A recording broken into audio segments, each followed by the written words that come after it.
guys, welcome to the Man United Agenda. Yes, we're moving on to in the week. We've got another game tomorrow against Real Betis. We've got transfer news to cover as well. Tomorrow. It's more tonight. It's more tonight. Oh, is it tonight? 3 o'clock, Okay. All right. innit? Wow. I'm 3 o'clock in the morning, yeah. Early hours of the morning, and we got Mr. B in the house. Mr. B, how's your day going? You suffering in this heat? No, I'm not. I'm not suffering. My days have been finishing quite reasonable. Come 1 o'clock, so I suffer for the morning, and then the time when everybody's out there burning on their break, I'm in my house chilling. So no, it's all good, man. All good. Okay. Have you got a fan going? Because yesterday we were thinking, oh God, the fan's gonna be making lots of noise. Guys, my fan's blowing right now. Excuse the noise if you can hear it. I know Mr. B's got one blowing as well. Look how hot. I mean, I'm really hot and sticky today. I really, what blowing? Bad. But anyway, let's get on with the show. Before we do go into the details, I want to say a shout out to Lucky C. Mctominay out, Wan-Bissaka out as well. And he's saying here, Mctominay, he said it's repeating it. It's so good he said it twice. Mctominay and Wan-Bissaka out, says Beal out. Are they saying the same thing? Mctominay, Lucky Singh and Bilal, the same person. Brought you out, guys. Bilal and Lucky Singh, you are the same person. You're typing the same, you're saying the same damn thing twice. All right. You're late, says Bilal. Yes, we are. We do apologize. Sorry, should I call you Lucky Singh? King Dino's in house as well.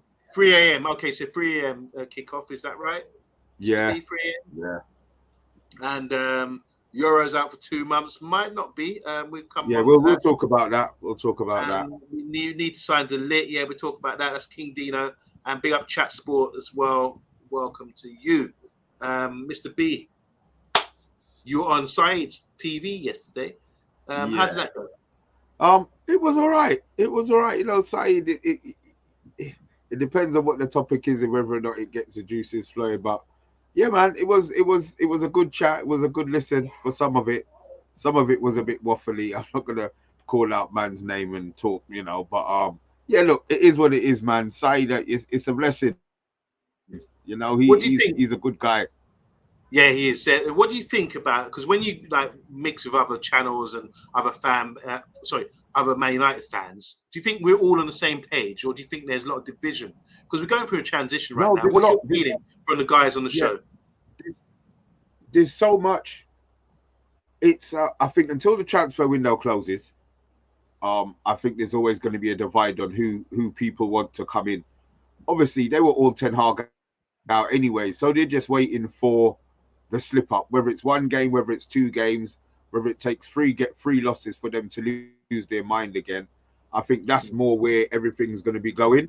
You know, I mean, people are just waiting. People are waiting. He's under so much pressure at the moment. So, you know, the fact that they're setting up everything around Ten Hag is giving him the best opportunity to do what we hope he's going to do. But boy, he's under pressure. He's under pressure, but he's being backed. Let's you know, at the moment he's being backed. The window's not closed yet, so at the moment he's being backed, I think. Okay, I want to say big shout out, enough respect to FTSN, that's Full-Time Sports Network column. One of the brothers, as you know, you might remember Colin from the Man United Agenda, but he's been helping me out, Mr. B, last couple of days. He's really helped me out behind the scenes, setting up an athletics track and field show that I'll be doing tomorrow. So, Colin, I'm really grateful for the help. Honestly, when WizKid technical stuff, you're a guru. You're mastering behind the scenes right now. So big up to you, Colin. I owe you a drink, no doubt about it. And Matty Baffert in the house as well. And we got Chat Sports saying, waiting for Southgate to walk through the door. No, we're not. Don't even hint on that. All right. First story. I'm just going to throw this out there now, but just get out of the way because we're talking Man United. Nothing related to Man United, but I brought this story up. This guy called first day, it's from Romano, first day at Bournemouth for Dean Hussein. After a medical done and contract signed, joined from Juventus. He's gone to Bournemouth, this guy.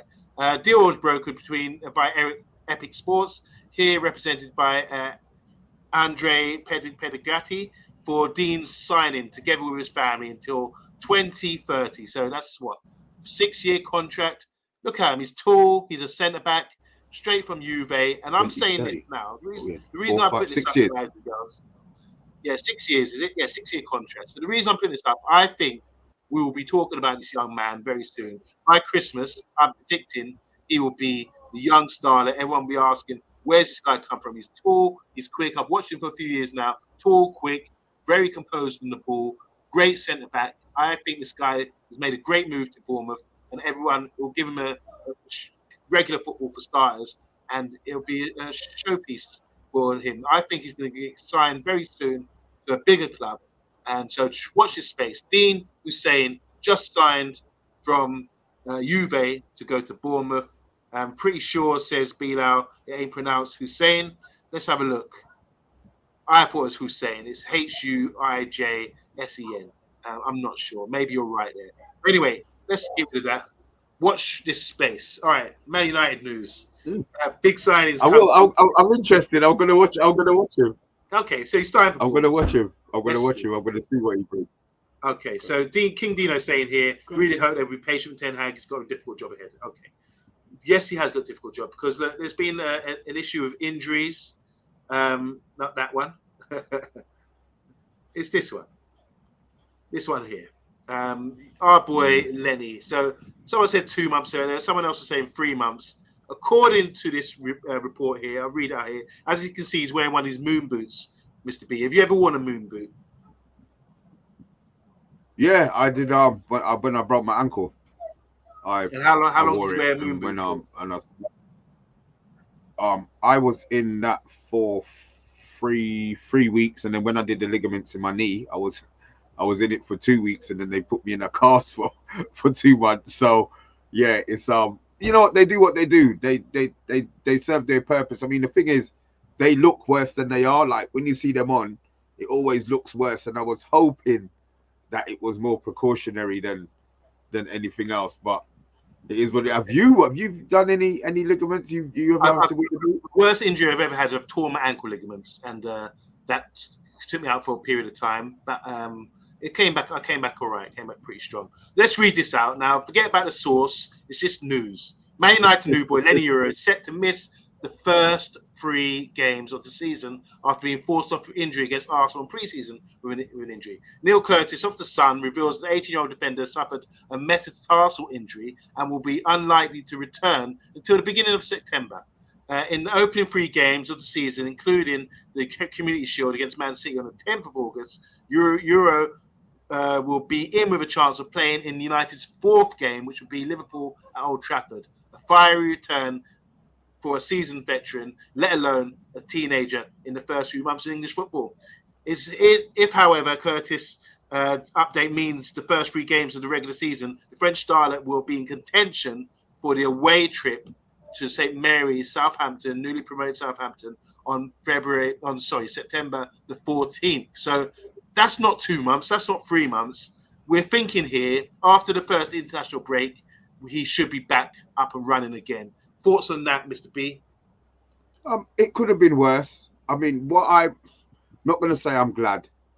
I'm glad it wasn't a muscle. The fact that it's a metatarsal means it was more of a freak injury than something that could have been prevented by the club. My issue was if it was, a muscle injury, and they had said that he had only been training. They had been monitoring his training, so he hadn't been doing full training because they wanted to try and ease him in. So the fact that it wasn't that takes the blame away from Ten Hag. Yeah. Rightly or wrongly, it takes away from that side of it. So, I mean, look, it's a shame, but I think we're cursed. I really do. I think we're cursed. I really, really think we're cursed, bro. Can we give a big shout out to Damned United, my Damn United? He said, even people, nice to catch up with you two, Monday and Mr. B. Thank you, Damn United. It's great that you come on the show. And obviously, we've got Solo in the house as well. So, yeah, you're saying we're cursed, Mr. B. I mean, this is witchcraft and all this juju stuff going on. I mean, it's really bad, isn't it? When you look at our injury record over the last couple of years, is it just bad luck? Is it coincidence because of something's wrong on the medical side of things and people not warming up? Because this is a metatarsal injury. It's something where someone could maybe to do with the boots they wear. We've seen that injury. It's rife these in the recent years. I think it's just unfortunate. But yeah, you're saying there's more to it. Yeah, no. I think this specific one is unfortunate, but the fact that it comes on top of the 66 injuries that we had last season, that is still fresh in everybody's mind, it makes it look like it's the medical department have effed up. They haven't. The man Yeah, broke a bone in his foot. yeah, You know what I mean? So it's more unlucky, but it's just the timing of it on Monday, man. It just means that everybody's going to be on the piling. And for you to be trying to defend it against everybody who's going to be coming in, 2-footed, it's just going to, there's no point. Sometimes it doesn't make sense trying to defend it. You know what I mean? You just have to leave it and let it slide, yeah. Well, you did say, I mean, we're talking about being cursed, but you mentioned 66 injuries. 66 is a cursed number. So, let's bypass that. So, we'll get well soon, Lenny. Hopefully, we'll see him back soon. And as you're saying there, probably the Southampton game September the 14th, just after the international break. So, rest up, get out of that moon boot, get back into training, Hold on. and hopefully, we will That see you is soon. 2 months. What month are we in? We're in now July. Oh God, yeah. Well, no. So we've got the whole of August. That's 1 month from tomorrow. Today's the 31st. Tomorrow's the 1st of August. That's a whole 5, month. 6. So it's a month and It's at 2 least weeks. 6 weeks. It's at It's least maybe 6 6 weeks. weeks. Then. Yeah, 6 weeks. Okay. But I would rather see you. So just go. So Yeah. let's. Do we let's need? We're gonna need to buy a defender. yeah, We're I gonna was need. going to. Are we Yeah, going? let's Are we branch off going to on have to? Yeah. Do we need to buy a defender, guys in the chat? that. Obviously, I I wouldn't believe he would have been the only choice coming into the club, but I think this just ramps up the fact that, because let's be honest, Maguire can't be starting this season, bro. He can't be starting the season. The whole new Ineos regime. The fact that Maguire, I don't think that would be a good look for the club if Maguire starts the first game of the season. Well, at least we know Maguire's experienced and he knows the Premiership. And out of the Lindelof, Maguire, I would obviously Varane's gone. The young starlet has gone off to France, I think. Is it? Who's the guy? Willie's left as well. He's Kamwala, left. So yeah. yeah, so we are down to the bare bones. We've got Johnny Evans, we've got Harry Maguire, and got Lindelof. Out of those three, I think Harry Maguire, I don't have any issue with him playing. He's experienced and he's ready to go. Dime United saying, yes, Mr. B is right. Feels like it's a worldly mischief with our injuries at the moment. And it took me 6 weeks to recover from my metatarsal to heal. That's Agile Beast. So, yeah, that's sort of on course with what we're saying there. Grace saying there, we don't need Yoro. We have Evans and Maguire, giving the big eyes. And can't see another coming in if Harry and Lindelof don't get sold. All right, over to you, Mr. B. So do we need to get rid of these? To get another defender in, because we're desperate now, because Yoro's injured, do we need to sell Lindelof maybe? Yeah, we need to sell a defender. We sell a centre back, we buy a centre back. We sell a right back or left back, we sell a right back. We buy a right back or left back. I mean, I said we're broke. We're broke. There might be something where, if another Euro deal comes up, I don't think they were expecting that one to happen. They bid, yeah, and obviously they moved for him. I'm not saying, but maybe they didn't expect it to happen. So whatever money there was filtering around, I think we're broke. I think we are down to pence and shillings now. You know what I mean? And guess what? People know that. Like we're waiting for Everton maybe to get desperate with Bramford. Don't you think people are waiting desperate for us? They know that they know what we want to do. They know what we've got to do. But nobody's not really helping us. Why should they?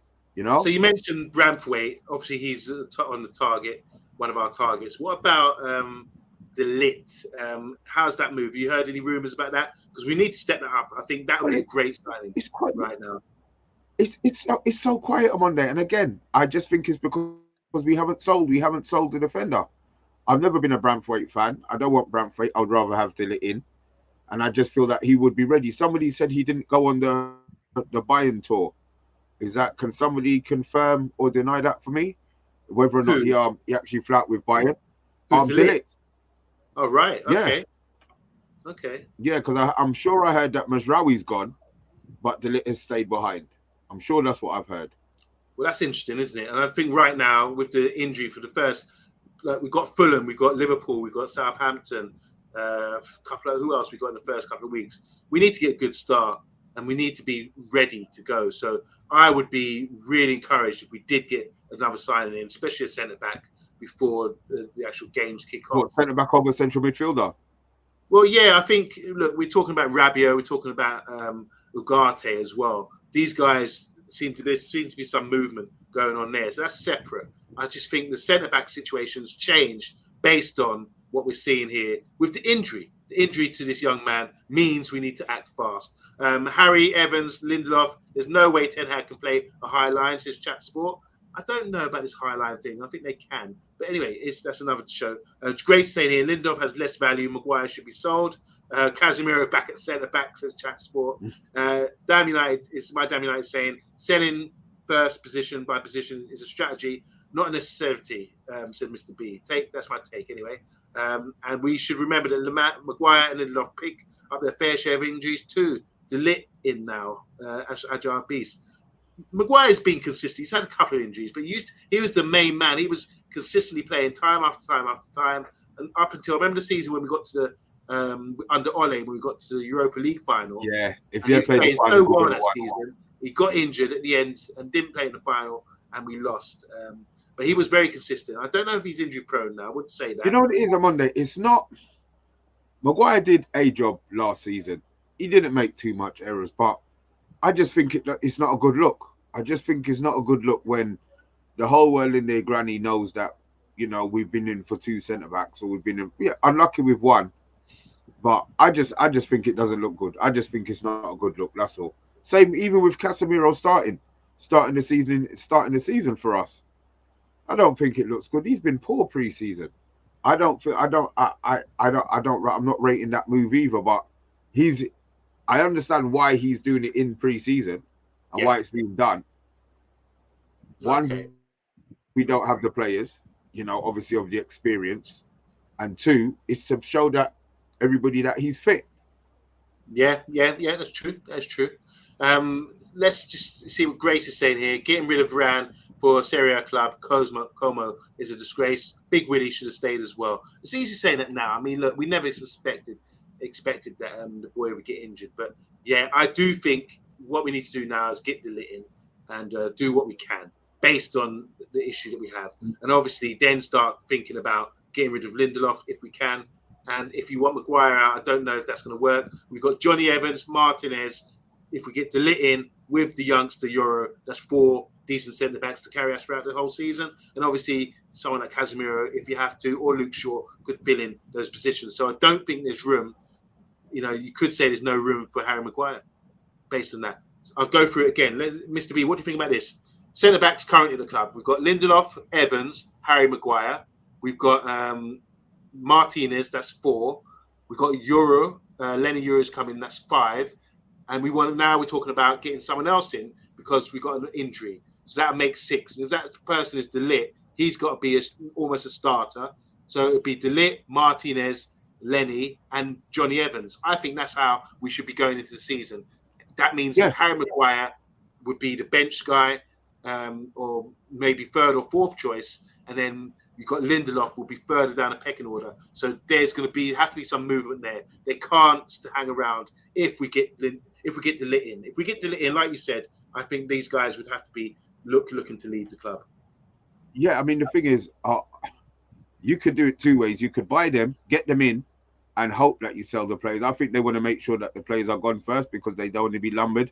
Okay. They're watching their pennies. So the last thing they want to be doing is paying the extra month on Lindelof's contract when, and then still be paying it's pennies. It's pounds. Yeah. Pennies make pounds, and they're trying to do everything they can. So, moving forward, I'm hoping that we get things done, but it's now getting to the stage where, you're hoping there's not going to be another injury tonight. You know what I mean? Okay. Speaking of getting things done, it's here we go time because, yes, Obi Martin has signed for Man United. Here we go. This is straight from Romano. The striker leaves Arsenal, and he's just accepted Man United's proposal. Pathway key to Obi's signing is he's turned down higher bids from German sides for Manchester United. So all this talk about us just paying money, throwing money at him, he's actually turned down higher bids from clubs in Germany. He could have gone for money there. He's clearly come for the project at Manchester United. Now, this is a youngster who scored loads of goals. Arsenal fans are right now saying, he wasn't all that anyway. He's just another youth player. But here's the key thing about getting someone like this. It's the guy on the right, Ruud van Nistelrooy. So Romano understands that Ruud van Nistelrooy held direct talks with Obi to present him to Manchester United and the project for the long term. Van Nistelrooy is crucial to get the green light from Obi as the deal is done and set to be signed. So well done, Ruud van Nistelrooy. What an influence that be. One striker to the next and one generational striker in Van Nistelrooy, bigging up this youngster to say, come to Man United. And Mr. B, you've heard he's going to be third choice. Talk to me about that. I mean, this is the part of it that is just stunning for me. Obviously, something had to be done to get him away from Arsenal.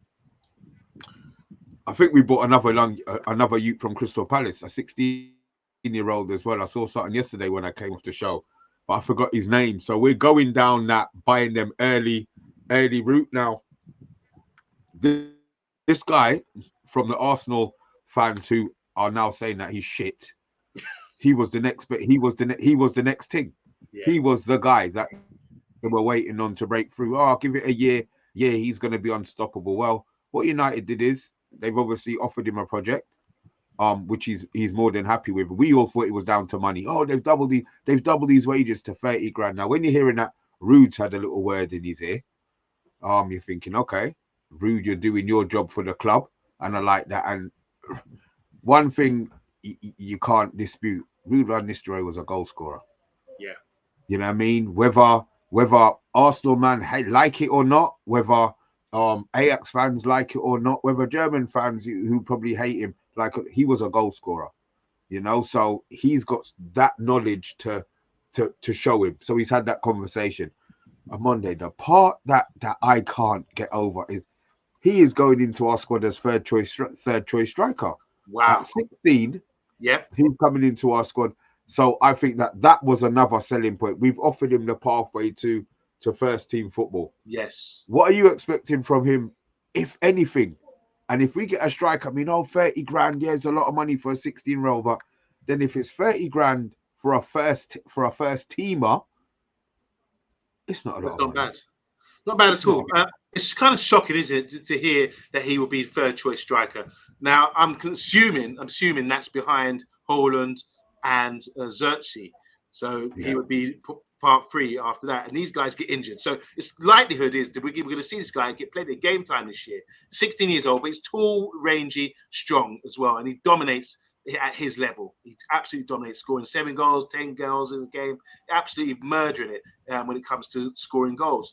Can he step up to senior level? That's a big ask of him. But the qualified people like Ruud and whoever's convinced to come to Man United feel that he can. And to give him an opportunity like that to play in the first team at 16 years old, when we have seen, we have to say, it is just sort of the pattern right now. When we see players like Yamal, 16 years old, and other youngsters coming through playing first team football, gives them the opportunity. If they're good enough, they will shine. And I just think no one can really know. We don't know ourselves. We haven't seen him play properly in the first team, but we certainly will do soon. So in about 2-3 months' time, what we could do, Mr. B, is do like a monthly show on the progression of this young man and see how we feel about him every month. Just do a little designated show. And you guys in the comments as well, we can, we don't know much. Let's see how we feel about him. He's going to be third choice. But what do you feel, Mr. B, about Hugo and who's the other striker, the young striker? Wheatley. How do they feel about it? Well, Hugo's gone on loan. Oh, he to has Wigan anyway. Yeah, he's gone on loan. He's going to go on a season-long loan to Wigan. Okay, that's and good move. Wheatley was never going to be in the first team squad. I think he was a pad filler. Right. He did get a little run out, but I think that the gap, I say rightly or wrongly, looked a bit too big.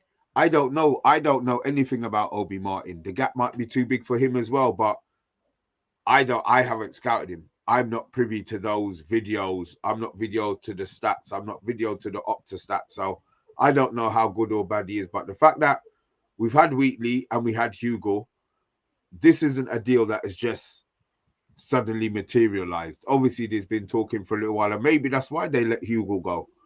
You know, maybe that's why they said to him, go and get your season long, because the goal he scored the other day was a ripper. You know, so he has got something in his armory.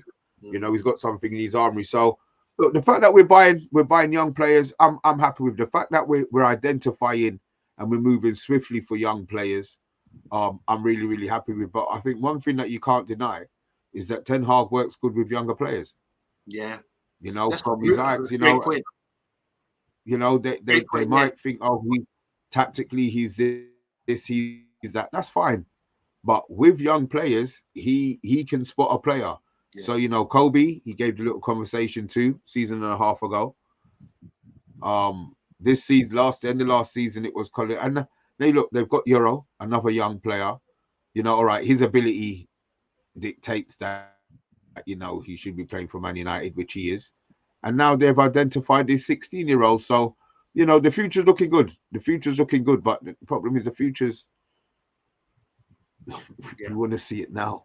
We want to see it now, you know. Just backtracking a little bit, Mr. B. So we were talking about young players and the issue with centre backs. Agile Beast has thrown this out here, so I wouldn't mind giving Fish some playing time. Needs to give these types more minutes so we can sell them for 10, 15, 20 million in January next summer. So Fish went on loan in Scotland, didn't he, last season? We've seen him on tour this year. I think he was, you know, a bit bamboozled by the goal against Arsenal the other day with Martinelli. But it seems like a good centre back. And someone, you know, that maybe we could keep at the club if we've got issues in that position and we need to sell Lindelof or maybe get rid of Maguire. Who knows? So Fish is getting a big shout out there from Agile Beast. Chat Sports saying, don't really know much about new lads, which is Obi Mikel. Or no, not Obi Mikel. What's his name? Obi Martin. And obviously there's jokes running around. I've seen a Steve Bruce joke and a Steve McLaren joke that if they did join the Jamaican coaching team or become the manager of Jamaican football team, then there'll be lots of jokes going around, seeing them back a yard and doing all kinds of things, and saying beer can by saying bacon, as they say. What's the joke about? How do Jamaicans say bacon? Well, if you're English, you just say beer can. Beer can. Beer can. That's how you say Jamaican. That's how you say bacon. I never heard that one. That sounds about right. Yeah. Anyway, Nick Knack, how you doing? Says he can't wait either. Talking about the accent, because obviously Steve McLaren, did he put in a Dutch accent when he went? Yeah, what an idiot! What an idiot! And we've seen Sancho do that with German, didn't he? When he was doing a German accent when he was out in Dortmund. I just love the fact that Arsenal fans are triggered. Yeah, they have been all day, Bilal, no doubt about it. Nick Knack saying here, just need to get the biddies like Casemiro, Maguire, Ericsson, Evans out the door. I want to keep Evans at the moment. Just quickly, Mr. B, Ericsson was mentioned there. What's going on with him? Is he? I heard we're prepared to give him up for 5 million. Yeah, they just want him off the wage bill. He's going to leave for a free the end of next season. He's got no future at the club. Let's be honest. If he thought he had a little bit of game time last season and Mount was injured, he's going to get even less this season. So it'll be in his interest to leave. But obviously, financially, it's probably better if he stays and, you know, doesn't rock the boat too much, because he knows come January he can sign to go abroad on a free in the summer. So it's okay. So Steve McLaren has been appointed as the new Jamaican head coach. Has he?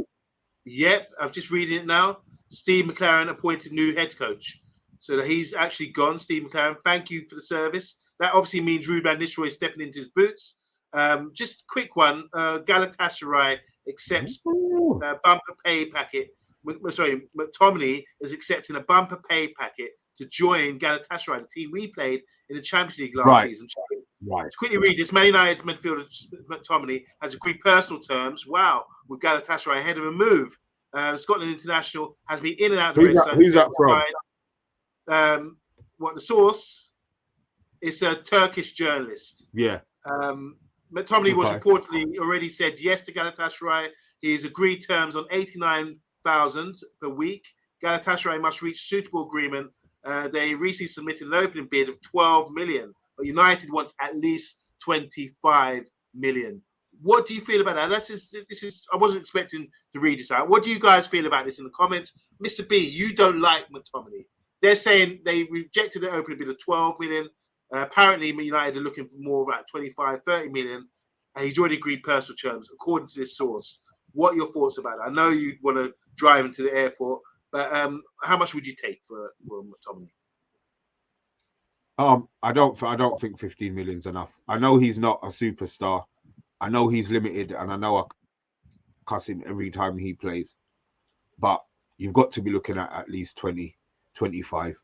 You know, Smith Rowe went for 35 million and hasn't played football for a year. McTominay scored what, 10, 11, 12 goals for us last season. So he's still, you know, he's going to offer value. But what it could be is that now it's a strange move. Why is he saying it's a strange move? Yeah. Galatasaray Champions League team. If he was going Fenerbahce, I could understand because Jose's over there.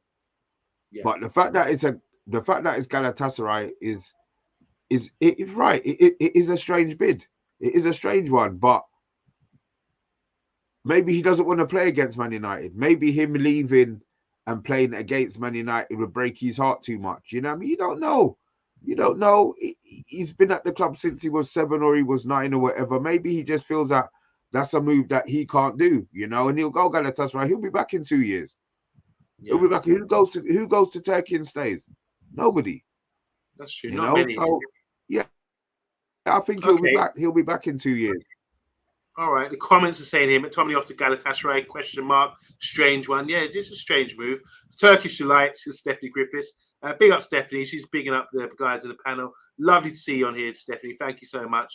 Some sub Vince is saying here we should get a good 20 million. Big up sub Vince. How you doing, bro? Hope you're doing well. My comments on his Jamaican accent wasn't random. I knew the news and thought you guys had heard. We didn't know. We didn't know that. Sell him some balaclava. Baklava, I don't know what you're saying there, Bilal, or is it Lucky Singh? 25 to 30 million says Chat Sports. You expect other Premier League teams to be interested. You mentioned something to me the other day about this. You don't think he's wanting to go to a Premier League team, Mr. B? No, I don't. I don't think so, Monday. I don't think he can take it. I don't think he'd take it. A couple years away and it'll make it all better. You know, healing, innit? But 15 mil. I mean, the fact that he's accepted the bid now make Fulham know, one, the price that we want is 25 mil. Yeah. Good and shout. 2, they know what McTominay's wage is. They know what McTominay's willing to take. So gazump them. If you really want him, go and gazump them. Pay the money that we want because they know that we're not going to accept it. And that should be a plain sailing deal. That deal should be done quick. Okay. They would love McTominay in Turkey. He has to go for more, says Emma. Big up to Johnny Hill. How you doing, Johnny? Lovely to see you. Said, how you guys doing? We're doing great, thank you. I hope you're keeping cool in this heat wave. And let me know your thoughts, Johnny, on this situation with McTominay. Turkish league does seem to have certain pulling power, though. Is that tax? Is that down to tax? Their tax is different, isn't it? Oh, is it? I didn't realize that. But Turkey's a big holiday destination. In the last 10 years, Turkey's become massive. I know loads of people who go to Turkey on holiday, not just to get cosmetic surgery and things like that. But Turkey seems to be the place to be. But I just think when you're 30, 35, not when you're in your prime like McTominay. I thought he would stay in the Prem, but clearly not. Some biggish names over there, biggish-ish, meaning, I see what you're saying there. Chat Sports saying here, always thought McTominay would go to Newcastle. McTominay can't face United in the Premier League because he's a proper United fan. So why we want to sell him? I don't think we should sell him. Fenerbahce says Bilal can't take less than 25 million, says my damn United. These clubs can't afford him. That's what they're saying. But they can afford his wages because we've kept him on a low wage all this time. Plus, he's an academy player, so we're going to get full profit as well. Big up sub-vids. And everyone's saying hi to Stephanie and the guys. So, McTominay. Watch this space, guys. Let's see what happens with that development there. Fulham were interested. They seem quite keen. But now it looks like he could be going to Turkey. And apparently he's signed He's already agreed personal terms. Johnny Hill saying here, I did ask Johnny, he said 25 helps PSR nicely, yep, and not having to see Mctominay in midfield anymore hits like crack, figuratively. I'd never go near that stuff. Okay, I shouldn't have said that, but you know what I mean. We're all up for the crack here. That's what it's like, a joke, not anything else. My Damn United is saying all good, fans. Big up to you. All right. Any other stories, Mr. B, that we know about? Do you want me to just? I was going to bring up this one about Chilwell. Yes, please bring it up. Right. You mentioned it, and I could feel my blood boiling. Okay, so here we go. Here's the news. Chelsea defender Chilwell has emerged as a shock target for Man United Red Devils as they seek reinforcements in defence. Alex Cook from TalkSport has revealed the 27-year-old fullback is on a list of potential targets at Old Trafford, with his future in doubt at Stamford Bridge. Let's just go through this. Cucurella is 25. He's had a brilliant tournament in the summer, winning the Euros. It looks like he's going to be ahead of Chilwell. And Chilwell, the guy came from Leicester, bit of injury issues he's had, but under new manager Maresca, looks like they might be interested in selling him. He has a problem. This is what TalkSport's saying. He has a problem fitting into the new manager's system. Maresca described the 27-year-old's situation as delicate in a recent interview, with a need to sign the right position for him, to find the right position for him. So the manager said it's a delicate situation. The new Chelsea manager said it's a delicate situation with Chilwell, and they need to find the right position for him. So is this an issue about him not fitting in, or trying to push him out? And how would you be interested in Chilwell? We just came up a few weeks ago. We dismissed it, but it's popping its head up again. Talk to me, Mr. B. No, I don't want Chilwell. I don't want Chilwell. They rather played England rather played, rightly or wrongly, Southgate, his judgment. He didn't pick Chilwell when they needed a left back. Chelsea fans don't rate Chilwell. They'll be throwing blues dances if they get rid of Chilwell. You know, I don't see. He don't right. Maresca's saying he doesn't play in his system. Chilwell is an out and out. He's like Tierney from Arsenal. Yeah. Old school left backs. Yeah. Some teams it will work with. Now they want them to be a little bit more intellectual and, you know, cut inside and be inverted and know when to press. Chilwell can't do none of that shit on Monday. Yeah. So why are we going to be spending money on him? No, man. They would be better off going to get Chalobah, if that's the case, a man who can play in two positions, rather than get Chilwell, who's going to be playing in position. I understand we need a left back. I get it. But Chilwell can never be the answer. Please, man. Never be the answer. Don't say you like Chilwell. I want to hear this. Well, look, he's an England international. He's won the league with Leicester. He's got signed by Chelsea. He's got something about him. And I do agree. You broke it down really well, Mr. B, about his attributes. He just seems like he bombs up and whips in balls and just no frills. Just a basic good left back. But when you're talking about guys that are good on the ball, playing certain positions, Cucurella has been brilliant for the Euros in the Spanish system. And he was brilliant at Brighton as well. I remember they terrorised us a couple of seasons ago, Brighton, and he was like instrumental in what they were doing. Cucurella is a good little player on the ball. He can play. He can pick up the ball in the final third, no problem. In the interior position, he can pick up the ball in the midfield position, no problem for him. He's okay like that. But I do think you're right. Chilwell is the sort of guy who just overlap and bomb on and that sort of thing. I don't think we need him. Just to reiterate here, Bilal saying, let's sign another injury-prone English player. Yeah, being sarcastic. Only ahead of Chilwell because he's always injured. Talk about Shaw. Henry, Rico Henry, that is, at Brentford would be his choice. That's Chat Sport. No more Chelsea rejects. We've got, I think it's doing Mount.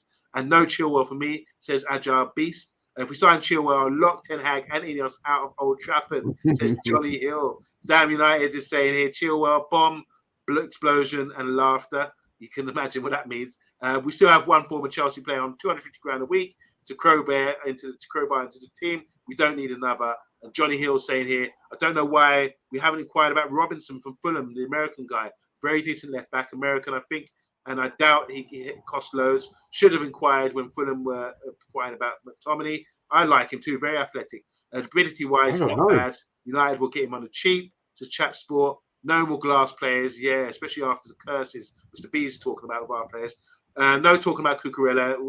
Chilwell was number one when he was fit. Yeah, it's true, but different management now. The manager, Maresca, said it's a delicate situation with Chilwell, finding him in a position to come in. I don't know what system they're playing, but he said that. He's actually publicly said that, and that suggests to me you don't do that and bury someone like that if you want them around the club. Just means Malacia isn't going to be ready yet. Forgot about him. You remember him, guys? Malacia. Robinson is a good shout, says Chat Sport, and Cucurella has proved himself now. Yeah, I don't think I never doubted him, really, to be honest. He was definitely immense second half of the season. All right, so that's Chilwell. You're rejecting that one, Mr. B, aren't you? Yeah. I am. Okay. Do you want so's everybody in the chat to be fair Monday. Okay. Let's just do one more story. Do you want to do one more? Yeah, let's go. It's about injury update with Rasmus Højlund. So Man United fans can breathe a sigh of relief, as the latest injury update provided in Rasmus Højlund's end to go by. The club supporters were facing huge anxiety as they wait to see the severity of the injury he picked up against Arsenal the other day. United were beaten 2-1, obviously. Højlund broke the deadlock with a great finish and showed a lot of physicality to get around his defender and score the goal. So they're saying here, according to it's the Sun again, the injury is not too serious. The goal scorer is not looking at a lengthy spell on the sidelines. Rasmus also came off in the game with what appeared to be a hamstring injury that is thought to be a slight pull that could just keep him out of the tour's second game against Betis, rather than a long-term problem. So that's looking promising. Obviously, we're playing at 3 a.m. in the morning, so he'd probably be out of that game, but it's not going to be long-term, Mr. B, which is kind of like hopeful for the tour, because then maybe he'll be back for the Liverpool game. And obviously, we talk about Charity Shield and things like that. Yeah, I have no problem. I have no problem not him playing the Liverpool game. To be honest, I have no problem him not playing the Liverpool game. If it means that he's fit for the second half of the Charity Shield, let's be honest. I want to win the Charity Shield because, one, we're playing Man City, and two, I don't like losing. But we have to remember that it's still a pre-season game. Yeah. It's still a pre-season game, you know. We haven't been in it for a long time. Let's get it twisted. So, you know, I don't classify it as a trophy, you know. But if we win on the day, great. If we lose on the day, then oh well, you know, it is what it is. I'd rather we beat them. But like I said, Man City are going through their own strife at the moment as well. So, you know, this season is going to be interesting. It's going to be I think it's going to be a positive season. I'm feeling positive. Maybe that'll go after the first 3 weeks, but I'm feeling positive at the moment. You know what, Mr. B, I was going to ask you a question, but I don't think it's too early to assess, because I was going to say to you about, we're going to do a show before the season starts, obviously, and I want to ask guys in the comments as well. But obviously, with the signings we've got coming in, and you know, are you getting optimistic now about the future, the long-term future, or do you think short-term we might surprise a few people in the Premier League? And how strong is the Premier League at the moment? Name me the teams that you actually think have got something about them this year. I think we need to do better than we did last year. That's for one. Teams that are going, you know what it is? I'll be honest. I don't know who anybody else has signed. I know Liverpool haven't signed because they're getting bantered in the groups that I'm in. But players-wise, I don't know. There's so much going on with Man United. I haven't had a chance to look at, you know, you told me about the Bournemouth player. You know, if you had said to me, nobody in the Premier League has bought any players, I would have believed that. You know what I mean? I'm not watching Sky Sports. You know, I'm always looking out for the United bits on YouTube. So there's a lot of things that I don't know. I would like to think that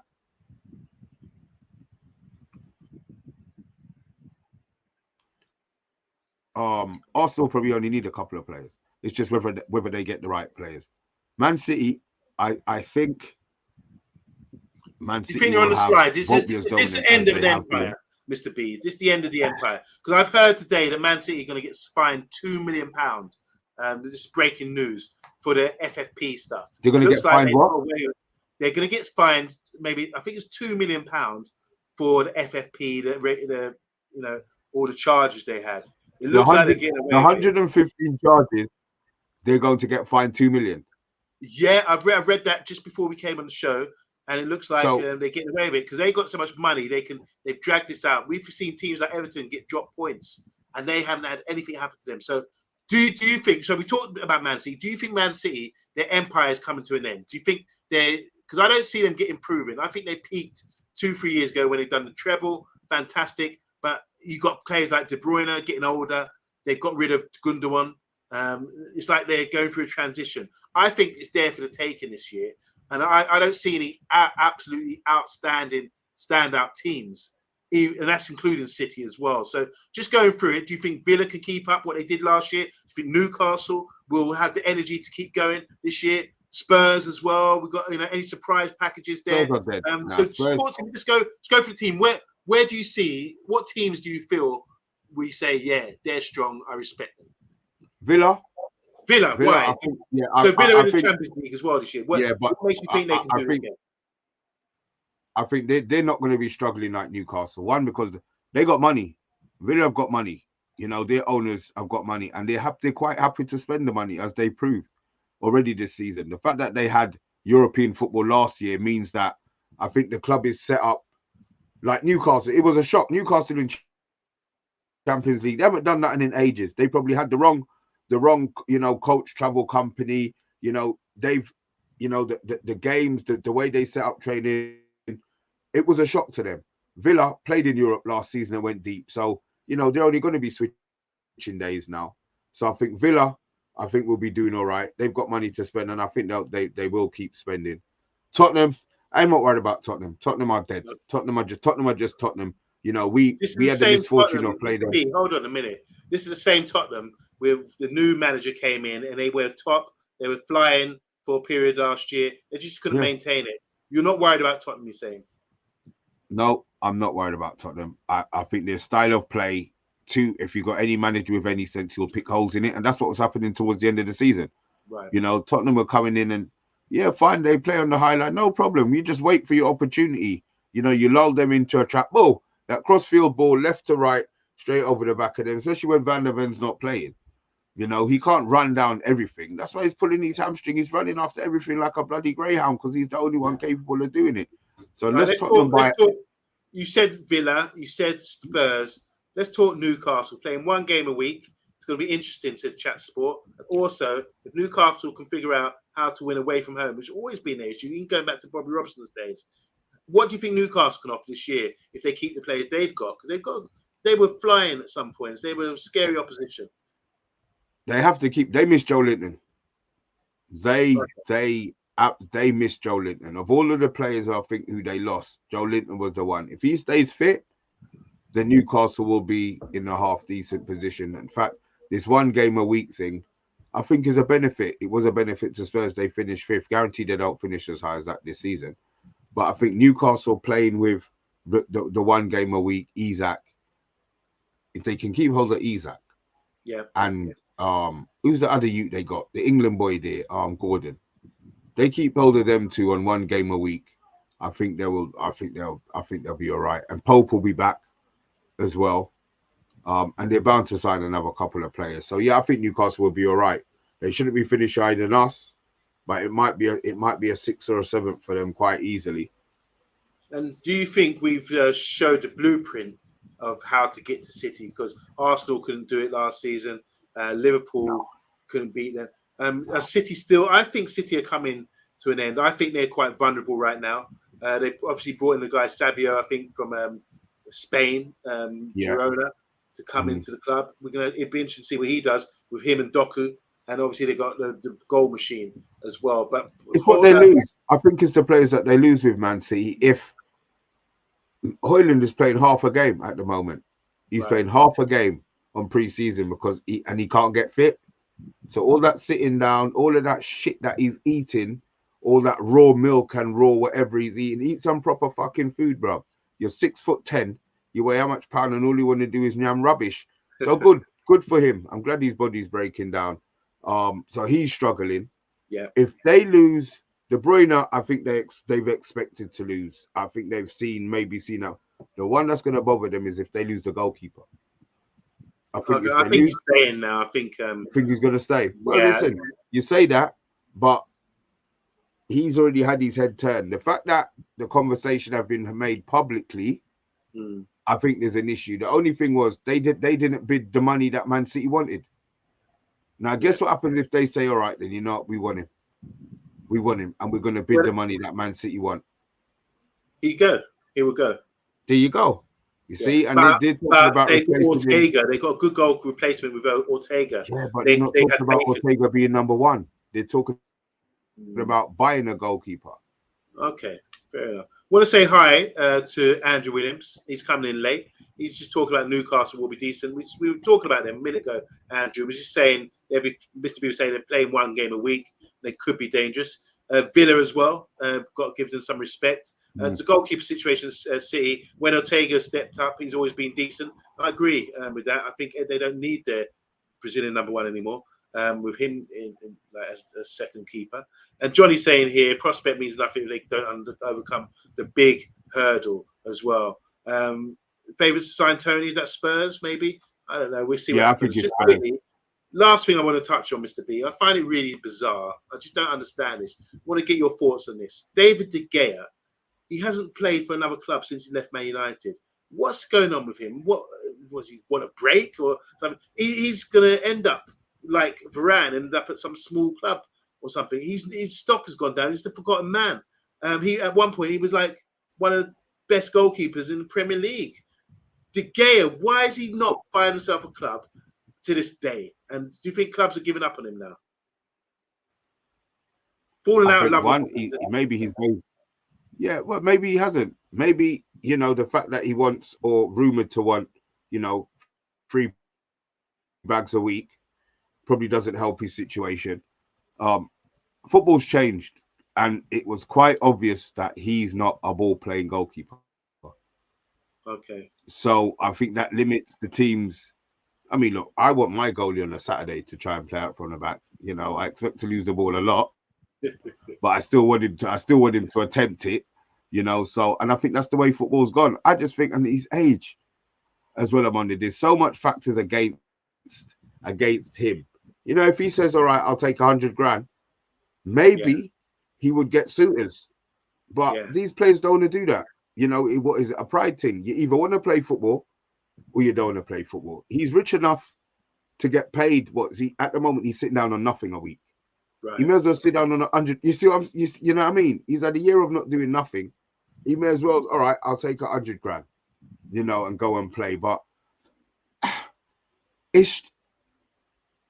I think he was broken how Hart was broken when Man City, you know, I didn't think there was anything wrong with Hart, but then it's like he couldn't get a club.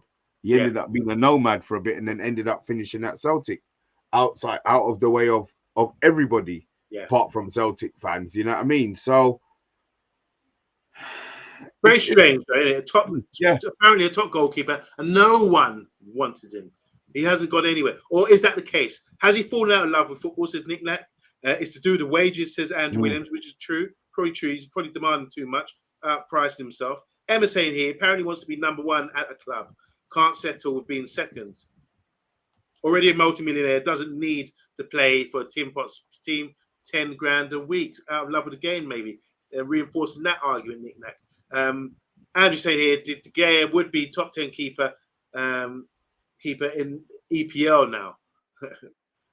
That's the English Premier League.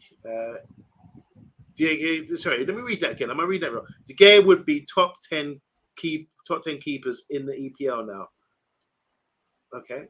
Johnny Hill saying it's going to be. I'm going to be honest though. I know some people won't like it. I see De Gea as a Spanish Wan-Bissaka, elite in one trait, but average and bad in the rest. So not a complete goalkeeper, maybe. Yeah. Okay. All right. So what have we got on for the rest of the week? Obviously, big game tomorrow, or in the next early hours of this morning. I'm going to try and see if I can stay up and watch that. Quick review. Can't really. I had a sort of team lineup and everything planned, but I'm not going to do it now because I couldn't. Something went wrong with my computer. But we're playing a team called Betis. Betis won 5-1 against the Austrian team earlier on in the pre-season. Then they lost narrowly to Liverpool 1-0. We know a lot about them. We've played them a few times in recent years. Real Betis, they came 11th in La Liga last season. No real outstanding players for me. They do have a former French guy, talented sort of busy midfielder, but it's what you expect. It's what you read on the package with a La Liga team. Good on the ball, good possession, Spanish game, but we should have enough, surely, to beat Real Betis. I have no idea whether we'll beat them or not on Monday. To be fair, I don't know what team we'll put out. Obviously, with Yoro getting injured, I'm going to hope it's not going to be Maguire and Evans. It'll probably be Maguire and one of the youngsters, maybe Bennett or Fish, and then they do it. And then they do it in the second half with or Maguire and the other one. You know what I mean? I hope they do it like that rather than have Evans and Maguire started, because let's be honest, that's not what we want to see. Not even in pre-season. I'm not interested in seeing that. Give one of the youngsters a game with their Mount. You know Mount's gonna play. I think he's done. I think he's been all right. Yeah. In the first two games he's played. My issue is the position that he's actually the position that he's actually playing in. That's the part that bothers me. Obviously, Casa's still there. And I'm expecting Collier to play. Obviously, Højlund's out. So what are you thinking, that Rashford goes up top? Or do you think Sancho goes up top and they play as the shadow? I think Sancho's going to play the false nine. You've got Rashford on wide with someone else wide, maybe Ahmad playing wide. You've got so many options in midfield. You've got Eriksen, you've got Collier, you've got the Dread guys played really well. You've got Casemiro as well. You've got Mason Mount, as you mentioned. That's 5. And I'm sure I'm missing out because I remember the squad the list of the tour players. They've got a lot of midfielders to choose from. It's just in defence. At right back, Wan-Bissaka's going to have to play every game. We haven't got a recognised right back to cover him. And we've got Amas as well. But I'd like to see more of him. He looked good. You said the other day he looked good on the ball. And obviously the centre-back situation has got, like you just mentioned there, Fish and the other under-18s captain. And then you got Evans and Maguire as well. So you could try and form a team like that. The problem is, as we know with the preseason games, Mr. B, they start with a team and then they change the whole team up, and then you just lose. I lose focus a lot of the time. I see what they're doing there, but I want to see a consistent team like what Arsenal did the other day. Play them for 60 minutes and then bring some players on or something like that. Last few comments before we shut down, Mr. B. Johnny Cardoso is a young defensive midfielder. We should be scouting from Betis. I'll look out for him. Thanks, Agile Beast. I don't know who that is. Johnny Hill saying here, oh, God, City game is going to be Maguire, Evans, isn't it? We mentioned that earlier. If that's what it is for the City game, it's not a problem. The issue we have is if it's for the Fulham game on the Friday night. That's when I've got the issue. Bart saying Rude goes up top. He's looking in good condition, isn't he? No point having Zidane level skill as a keeper if the rest of the team can't keep the ball, says Andrew Williams. And Mash shouldn't play the Liverpool game, as Salah would give him the runaround. Maybe Nick Nack saying here, no point having Zidane level. Oh, just read that, didn't we? Can we fly Obi Martin out there to face them? We need a striker. The goalkeeper's job is to keep the ball out of the net. Okay, and 16 likes. Thank you very much, Stephanie. You've really good support for the channel. And you guys in the comments, great stuff today. Try and read out all your comments. And make sure you tune in tomorrow. We'll be back tomorrow with post-match review. See what happened against Real Betis. Any of you guys in the comments going to stay up and watch the game? Mr. B, are you going to stay up and watch it 3 a.m.? Do you know what? On Monday, I'm going to be honest, right? I have to get up to work to go work at 5. But I'm going to sleep with my TV on in my bedroom. If I can get to bed for 12ish, 1ish, and set my alarm for 3, if I can turn and stay up, because by the time the game finishes, I'm ready to go to work. Right. So I could watch it, but it just depends. It just depends on when the alarm goes off, whether it's a straight or can't be bothered or the game's on, I'm gonna watch it. So yeah, that's more what you staying up. You're gonna do the thing. I've just had the cleaner in today. I've got my son staying over from tomorrow night, so he's gonna take my bedroom. So I might sleep in the living room and whack the TV on, rather than go to sleep in the living room. But yeah, I might take it in. Guys, if you get an opportunity, check out the game. MUTV, I think they'll be showing it on there. I'm definitely going to try and check it out as well. Mr. B, it's been a pleasure. We've done an hour. We'll be back tomorrow at 9 p.m.